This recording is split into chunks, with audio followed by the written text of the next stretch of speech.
Selamat pagi, siang, sore teman-teman dan Bu Wigati. Kami dari kelompok 4 akan mempresentasikan mengenai materi pengaruh gender terhadap pembelajaran pada siswa. Sebelumnya kami akan memperkenalkan diri terlebih dahulu. Saya Giska Amelia Putradia dengan NIM 24 1324024. Saya Angela Esperida dengan NIM 2132422. Saya Raditya Wicaksono dengan NIM 007.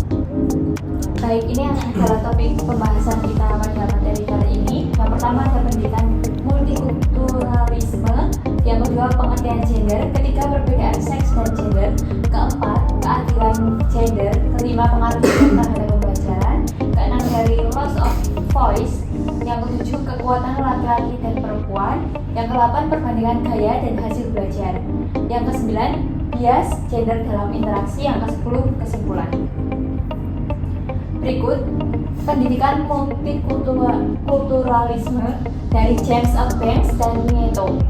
Pendidikan ini merupakan pendidikan yang sama kepada semua siswa tanpa mengecualikan jenis kelamin, kelas, sosial, etnis, ras atau karakteristik budaya yang lain dalam belajar di sekolah. Ini membantu siswa memahami dan menghargai budaya mereka serta memperluas pemahaman mereka tentang budaya orang lain. Nah, menurut Nieto, pendidikan yang mengakui bahwa perbedaan budaya bukan hanya memiliki nilai intrinsik, tetapi juga penting dalam membentuk pengalaman belajar siswa.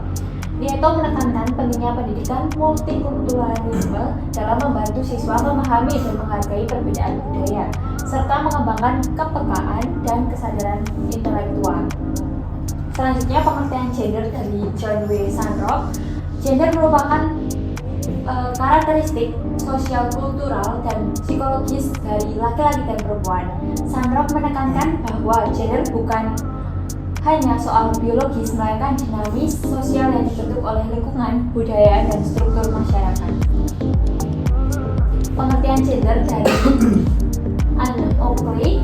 Gender merupakan perbedaan sosial antara laki-laki dan perempuan, sedangkan dari Faki sendiri, gender adalah suatu yang dikonstruksikan oleh sosial dan budaya.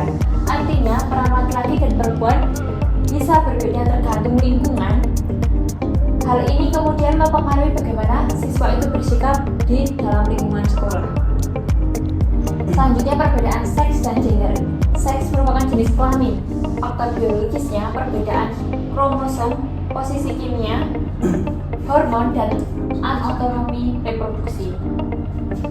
Bersifat permanen, universal, dan bawaan sejak lahir. Sedangkan gender sendiri peran sosial, faktor sosial budaya, harapan, nilai, dan tingkah laku yang dianggap pantas oleh masyarakat, bersifat dinamis, dapat dipertukarkan dan hasil konstruksi sosial.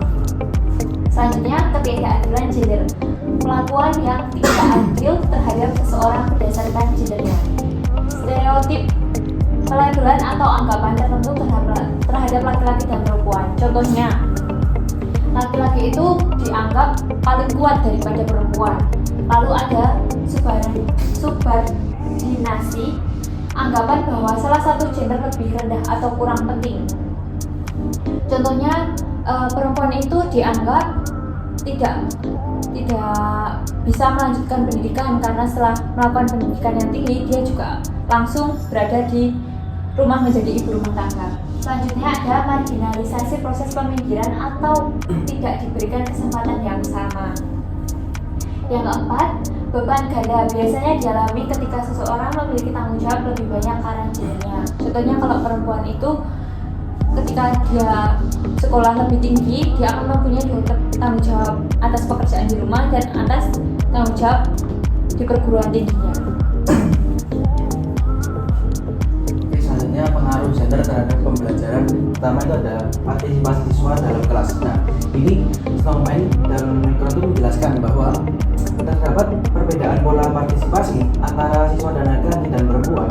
Siswa laki-laki itu cenderung lebih sering berbicara, menjawab, dan mengambil inisiatif dalam diskusi kelas. Nah, sedangkan siswa yang perempuan ini lebih cenderung menunggu gilirannya dan berbicara ketika diminta. Nah, yang kedua ada kepercayaan diri akademik. Nah, ini siswa laki-laki itu umumnya menunjukkan tingkat kepercayaan diri yang lebih tinggi dalam kemampuan akademik. Nah, sedangkan yang siswa perempuan itu cenderung meragukan kemampuannya meskipun memiliki prestasi yang lebih mungkin dari siswa laki-laki atau lebih baik.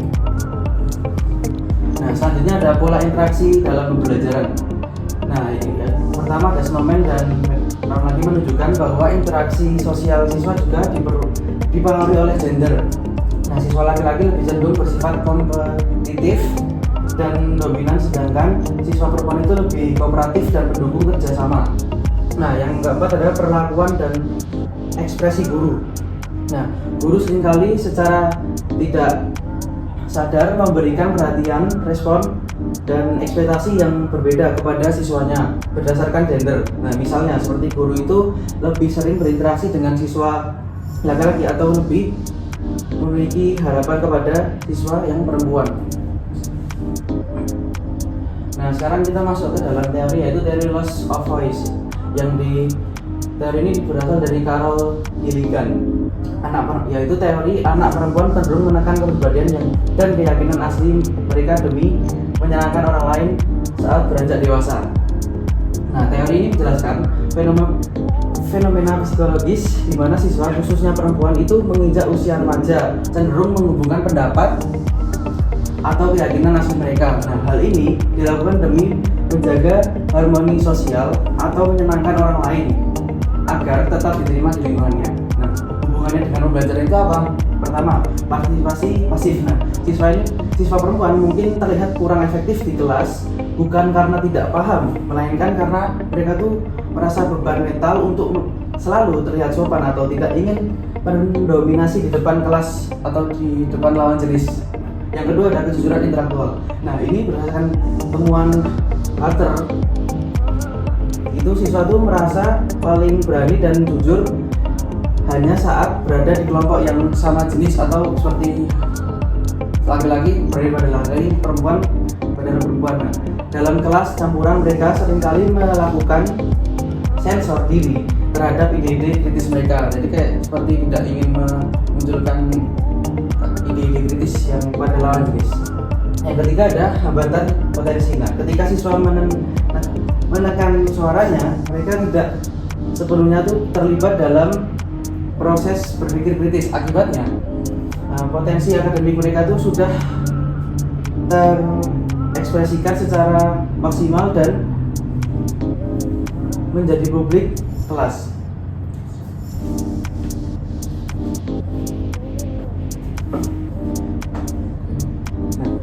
Kekuatan laki-laki dan perempuan. Nah, ini pertama itu yaitu ada kemampuan visual spasial, yaitu kekuatan laki-laki. Nah, ini menurut penelitian McCoby dan Jacqueline, nah menunjukkan laki-laki itu cenderung unggul dalam tugas rotasi mental, visualisasi spasial dan nalar matematika. Nah, sedangkan hal ini sering dikaitkan dengan dorongan untuk menjadi pengambil resiko yang mempengaruhi cara mereka memproses data geometris. Yang kedua ini lebih ke perempuan, yaitu bahasa dan memori verbal. Nah, perempuan ini cenderung lebih unggul dalam penggunaan bahasa seperti kayak misalnya ejaan, membaca, dan menulis. Nah, secara rata-rata perempuan ini memiliki kosakata yang lebih tumbuh lebih cepat atau lebih terstruktur tulisannya yang terkoneksi serta logis. Nah, sekarang kita masuk perbandingan dan gaya hasil belajar. Nah, yang pertama itu ada aspek kekuatan kognitif. Nah, yang seperti dari dijelaskan tadi, laki-laki itu lebih ke visual dan penalaran matematika. Nah, yang perempuan seperti yang tadi kayak bahasa dan ejaan. Terus yang aspek kedua ada gaya motivasi. Nah, motivasi artistik atau kompetisi tantangan. Nah, laki-laki itu lebih suka kayak menerima tantangan, jadi lebih terbuka lah jiwa kompetisinya. Nah, yang perempuan itu instinknya lebih kesadaran diri dan nilai masa depan, jadi memikirkan kayak gimana kedepannya begitu. Nah, yang ketiga itu perilaku di kelas. Nah, siswa itu lebih, yang laki-laki itu lebih berani lah mengambil resiko, impulsif. Nah, yang perempuan itu lebih kayak patuh teratur, jadi kayak misalnya rajin begitu. Nah, yang empat itu hambatan emosional. Seringkali yang laki-laki itu sering menyangkal hubungan nilai-nilai kemampuan. Nah, yang perempuan itu lebih ke tingkat kekhawatiran dan depresi lebih tinggi. Jadi kayak lebih ke, kalau perempuan itu lebih kayak terlalu memikirkan.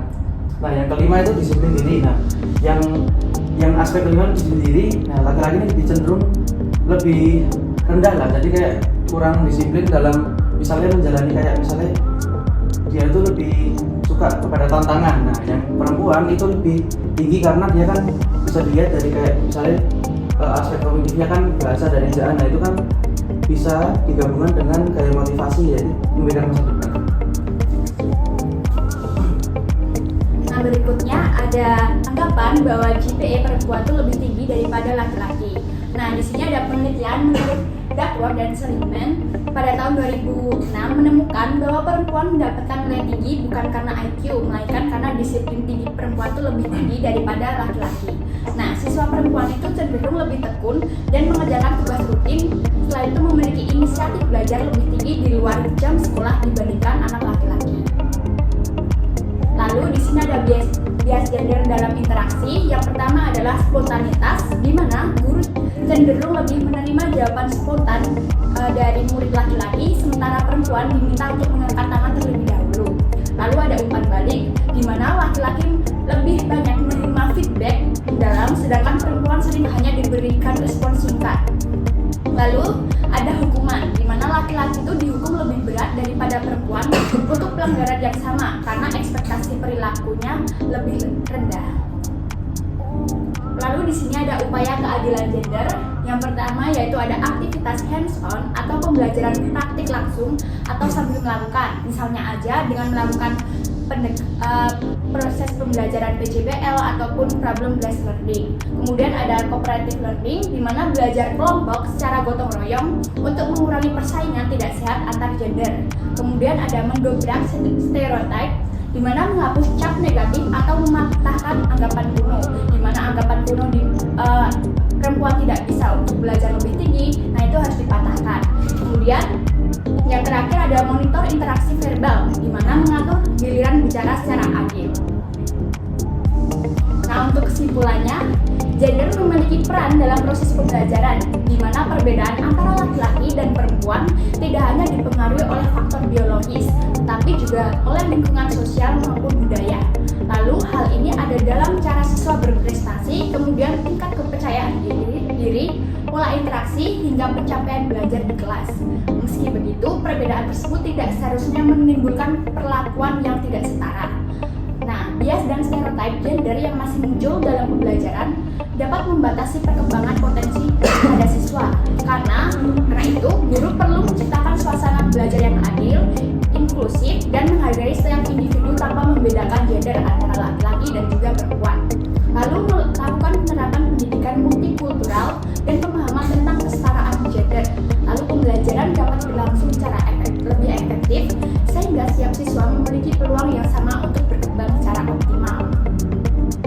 Lalu di sini ada daftar pustaka yang kami ambil untuk menyusun PPT pada presentasi ini. Sekian dan terima kasih.